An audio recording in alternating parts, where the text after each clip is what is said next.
Jenny Millers was 29 years old, a waitress at Rosie's Diner, a small establishment nestled between a hardware store and a laundromat in rural Kansas. Her life followed a simple, predictable routine: waking before dawn, walking 3 blocks to work, tying her faded blue apron around her waist, and greeting the morning regulars with a smile that never revealed the loneliness behind it. She lived alone in a one-bedroom apartment above the pharmacy. Her family was little more than distant memories.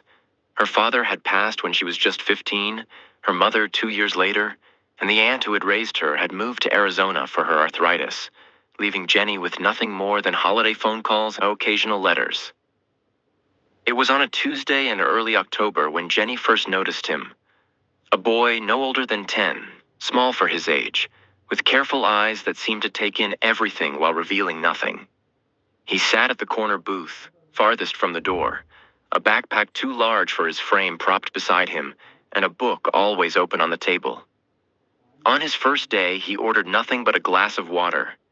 Jenny brought it to him with a smile, offering a paper straw. He thanked her with a slight nod, barely perceptible. The second day, the same. The third, the same. And by the second week, Jenny had figured out his pattern. He would arrive at 7:15 a.m., precisely 45 minutes before school began at the elementary school 3 blocks away. He would sit, read, sip his water slowly, and watch as other customers ordered stacks of pancakes, eggs, bacon, and toast. At 7:55, he would close his book, thank her, and leave, having eaten nothing. On the 15th day, Jenny made a mistake. She accidentally brought him a plate of pancakes. "Oh, I'm sorry," she said, setting it down as if confused. "The kitchen made an extra. I'll just leave it here instead of throwing it away." The boy looked up at her, suspicion and hunger battling in his eyes. "It's okay," Jenny reassured him. "Sometimes the cook gets the orders mixed up. Better to eat it than waste it, right?" She walked away before he could protest, watching from behind the counter as he hesitantly picked up the fork. When she returned 10 minutes later, the plate was empty. The boy's eyes remained fixed on his book, deliberately avoiding her gaze. "Thank you," he whispered as she collected the plate. It became their unspoken ritual. Each morning, Jenny would bring an extra batch or a mistaken order. The pancakes one day, scrambled eggs and toast the next, oatmeal with brown sugar when the mornings grew colder. The boy never asked for anything, never initiated conversation beyond a quiet thank you. But he ate every bite, sometimes so quickly it seemed he feared the food might disappear. "Who's that kid you keep serving?" Harold, a retired postal worker who occupied the same stool every morning, asked one day. "Never seen him before." Jenny only shrugged. "His parents don't know," she admitted. "But he's hungry." Kathy, who worked the grill, cornered Jenny in the back after the 3rd week. "You're feeding a stray," she said, not unkindly, but with the pragmatism of someone who had seen good intentions backfire. "You give handouts, and they never learn gratitude. He'll just disappear one day. They always do." Jenny didn't argue. She simply shrugged and replied, "It's fine. I used to be that hungry too." It was the most personal thing she had shared with her coworkers in the 3 years she'd worked at Rosie's. The boy never volunteered his name, and Jenny never asked. Something in his demeanor, the careful way he entered and exited, the way he angled himself to see both the door and the window, told her that asking would only drive him away. Instead, she made sure his water glass stayed full. The pancakes were always warm, and the diner felt like a place where he could breathe easier for 40 minutes each morning. Sometimes, when the diner was quiet and the boy was absorbed in his book, Jenny would allow herself to wonder.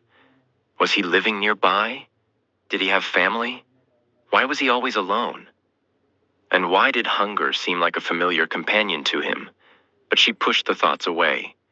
In her experience, kindness with conditions wasn't kindness at all. By the 6th week, others had noticed Jenny's routine with the boy. Most said nothing, but some couldn't resist commenting, their observations laced with the particular cruelty of those who had forgotten what it meant to need help. "Playing charity worker on company time," a businessman who frequented the diner remarked with distaste. "Kids these days expect handouts everywhere." "Times must be changing," another regular mused. In my day, no one gave away free food just because someone looked sad. Jenny heard these comments but let them slide off her like rain on a window pane. She had learned early that defending kindness often hardened the hearts of those who criticized it. But Mark, the diner's manager, wasn't so easily ignored. One morning, he called Jenny into the small office behind the kitchen, his expression serious beneath his perpetually sweaty brow.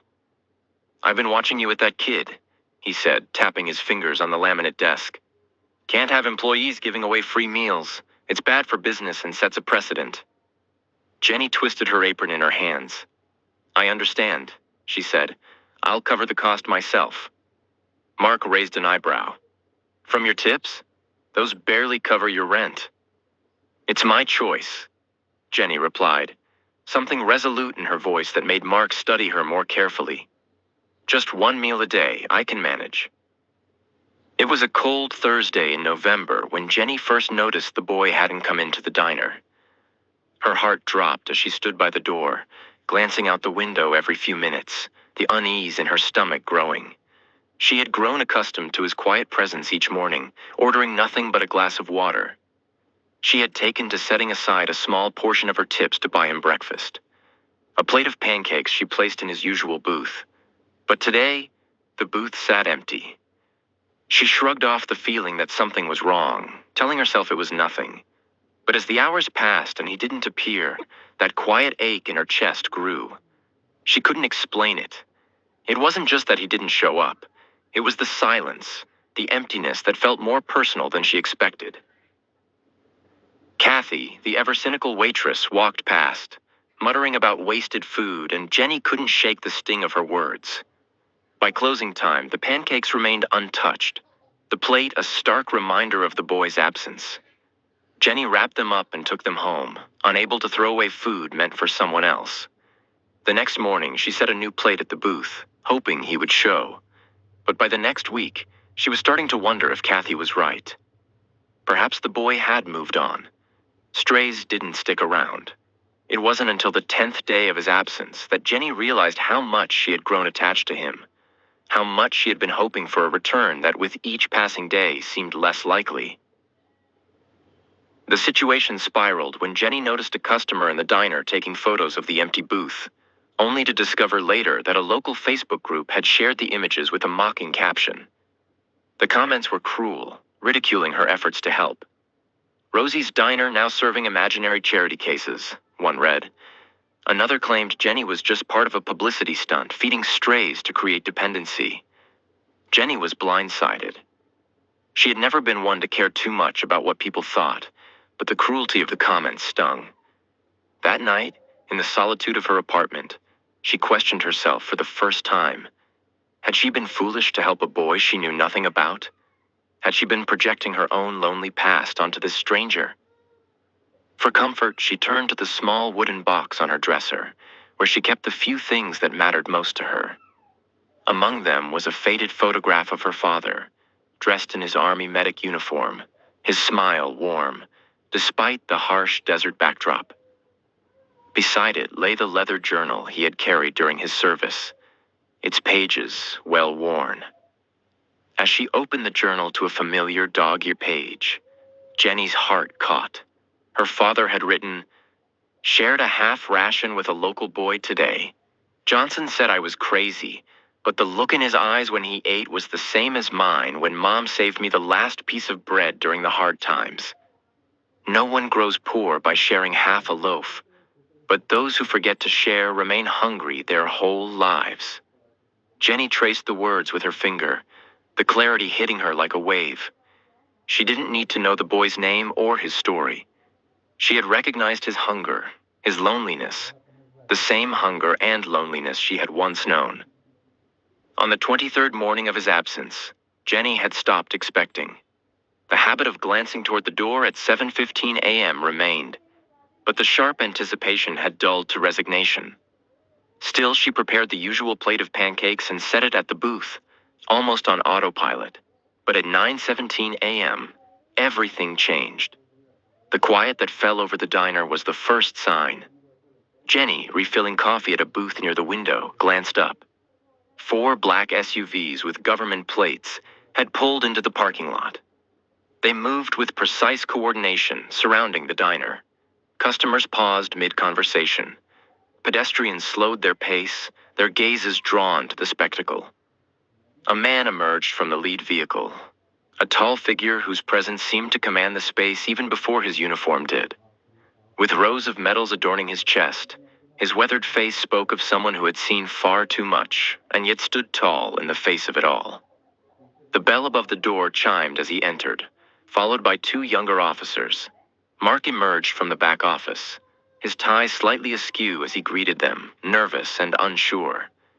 The senior officer removed his cap, his expression softening slightly as he spoke. "I'm looking for someone named Jenny." The quiet in the room deepened as all eyes turned toward Jenny. She stepped forward, setting down the coffee pot, trying to steady her hands. "I'm Jenny," she said, her voice betraying her nerves. The officer introduced himself as Colonel David Reeves of the United States Army Special Forces. His gaze softened when he mentioned Adam, the boy who had been coming to the diner every morning. Jenny's confusion only deepened when he spoke the name, but something in the way the colonel spoke felt significant. "Adam Thompson," the colonel continued. "His father, Master Sergeant James Thompson, was one of the finest soldiers under my command." Jenny's heart stopped as he revealed the truth. The boy she had been feeding was the son of a fallen soldier. The colonel handed her an envelope, explaining that Adam's father had written a letter before his deployment. The letter thanked the woman at the diner for feeding his son without questions. It was a simple act of kindness that had meant everything to Adam, who had been trying to survive alone, not knowing where his next meal would come from. Sergeant Thompson had fallen in Afghanistan 2 months earlier, and his final wish was that Jenny be thanked. As the colonel shared more of the story, Jenny felt her heart constricting. Finally, Adam had a name, a story. With the letter in hand, Jenny stood there, realizing that sometimes the smallest acts of kindness could have the greatest impact. The boy's absence had not been in vain. His father's words, "We should thank the woman named Jenny," echoed in her mind, reminding her that no good deed, however small, is ever forgotten. Jenny Miller had always been a quiet, unassuming presence in Rosie's diner, tucked between a hardware store and a laundromat in rural Kansas. At 29, she had learned the art of silent service, smiling when needed, offering warmth when others sought it. She lived alone, her days blending into one another with routine. There was nothing extraordinary about her life, nothing that stood out, except for the quiet kindness she offered without expectation. Every morning, a small boy, no older than 10, sat alone in a corner booth. His clothes were too big for his frame, his eyes carefully guarded, and his silence spoke volumes of a pain too heavy for his small body to bear. He always ordered a glass of water, a simple gesture that seemed to mark his solitude. Jenny noticed him immediately, a child left to fend for himself, his meals nothing but a fleeting part of his day. She never asked why he was alone, never questioned his sorrowful eyes. Instead, she simply gave him breakfast. Pancakes, eggs, a glass of milk, nothing extravagant, just food for a hungry child. She expected nothing in return, and the boy seemed to find comfort in her silent understanding. Jenny's actions went unnoticed by most, even mocked by a few regulars. But she didn't mind. Her life was about providing, not seeking attention. Yet, little did she know, her kindness would soon ripple across the community in ways no one could have predicted. The turning point came when a letter arrived. A letter that would forever change her life. The letter was from Colonel Reeves, and it was read aloud at Sergeant Thompson's memorial service. Inside it, the colonel revealed that the boy, Adam, she had been feeding, was the son of one of their own, a Special Forces soldier who had perished in action. Adam had written letters to his father, mentioning the woman who fed him each day, the woman who never questioned him or made him feel ashamed. The colonel's words echoed through the diner, shaking every person who had ever mocked Jenny's simple, unnoticed act of kindness. "What you did for the child of one of our own means something to all of us," the letter said, causing even the hardest hearts to soften. As the colonel spoke, his voice caught briefly, emotion seeping through his military composure. Sometimes, feeding a hungry child without asking why they're hungry is the greatest kindness of all. The entire room fell silent. Mark, the owner of the diner who had once grumbled about Jenny's generosity, now placed a small American flag beside Adam's booth and a plaque that read, "Reserved for those who serve and the families who wait." It was a quiet tribute, but it meant everything. The diner had transformed from a simple greasy spoon into a sacred space for veterans, active duty soldiers, and families who had given so much. Jenny stood frozen as the colonel and the military personnel saluted her for a kindness so simple yet so profound. Tears blurred her vision as she clutched the letter in her hands. It wasn't just a thank you from a grieving father. It was the recognition of the impact her actions had on a soldier's peace of mind. A soldier who had never met her, but whose son she had quietly cared for. The story spread like wildfire through the community.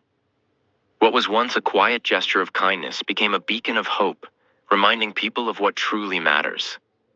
The diner became a gathering place for soldiers and veterans who stopped by to show their gratitude. They left behind unit coins, patches, and notes of appreciation, turning Jenny's humble diner into a symbol of honor and dignity. 3 months after the colonel's visit, Jenny received a letter from Adam, now older and no longer alone. His words were simple, yet they carried the weight of years of silence. "You were the only person who looked at me like I wasn't invisible," Adam wrote. "Dad always said real heroes wear uniforms, but I think sometimes they wear aprons too." Jenny framed the letter and hung it behind the counter, not for show, but as a reminder of why small kindnesses matter. She smiled whenever customers asked about it, saying, "Just a thank you note from a special customer." Her quiet dignity, born of simple acts of kindness, continued to touch lives, especially that of one young girl who, during a school trip, told Jenny, "My dad says you're a hero. Do you feel like one?" Jenny smiled, kneeling to meet the girl's gaze. "No, sweetheart," she said softly. "I'm just someone who knows what it feels like to be hungry, not just for food." It was the greatest truth she could offer, that sometimes the smallest acts of kindness, done without asking why, carry the deepest meaning. They remind us all that even in our darkest hours, we are never truly alone. The small diner in rural Kansas was the heart of the community, its worn counter and creaky booths hosting quiet conversations and an endless stream of coffee cups. Jenny Miller had spent countless mornings serving up pancakes and refilling coffee pots. Yet there was one story that had always stuck with her. Adam, the boy who came every morning, never asked for anything, and never had enough to eat. It wasn't just hunger she saw in his eyes. It was a desperate, quiet kind of hope. Jenny understood it more than most. She knew what it was like to feel unseen, to struggle in silence. But she also knew the power of a simple meal. And then, just as the warmth of summer began to settle in, the diner hosted a fundraiser. The goal was simple: raise enough to establish an emergency fund for children of deployed military parents. Mark, the gruff owner who rarely shared his feelings, surprised everyone by matching the donations. When he confessed to Jenny one evening, his voice low, she was taken aback. "My dad," he began, rubbing the back of his neck. "He was always feeding stray kids, drove my mom crazy." Jenny chuckled softly. "I never understood why either," he admitted. "But I get it now. Sometimes a meal is more than food." And in that moment, Jenny realized that sometimes kindness speaks louder than words. It sticks with you, carving a path where none existed before. Almost a year passed, and on a quiet Tuesday morning, Jenny arrived for her shift to find something unexpected waiting for her on her station. A challenge coin. It wasn't just any coin. It was the kind given to military personnel, a token of honor and recognition within their units. One side bore the insignia of the Special Forces, the other, a phrase that struck her deeply. Semper memor, always remembering. Jenny's fingers brushed over the engraved words, and she felt the weight of it, not just in her hand, but in her heart. Who had left it?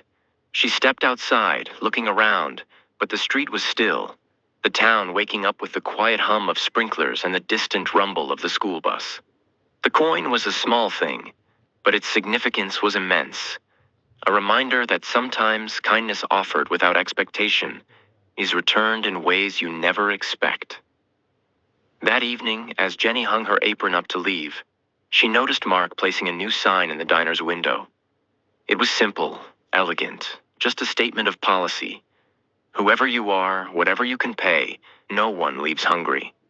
When Mark caught her watching, he shrugged sheepishly. New policy. Figured it was time. Jenny smiled, understanding more than words could convey. No speeches, no grand gestures, just a quiet commitment to seeing the hunger in others and responding with what they needed most. Food, without judgment. Kindness, without questions. As Jenny walked home, the challenge coin nestled in her pocket. She thought of Adam. Now, growing up with his grandparents in Colorado, she hoped he carried not just his father's memory, but also the quiet knowledge that even in the darkest moments, kindness can be found in the most unexpected places. Maybe he would never fully understand the ripple effect of the small act of feeding him every day. But Jenny knew the truth. Sometimes, it's not about recognition or praise. It's about making sure that for just a moment, someone isn't hungry. That alone can change a life. You might forget the story in a few days, but if no one retells it, history remains silent forever. This is why we share stories, so justice, kindness, and memory are preserved for future generations. Jenny had never asked for recognition. She never expected anything in return. But that morning, as she slid a plate of pancakes toward the boy, the entire neighborhood froze. 4 black SUVs pulled up outside the diner, gleaming in the sunlight. A man in a military dress uniform stepped out, holding a folded letter in his hand. The diner grew still. Who were they, and why had they come?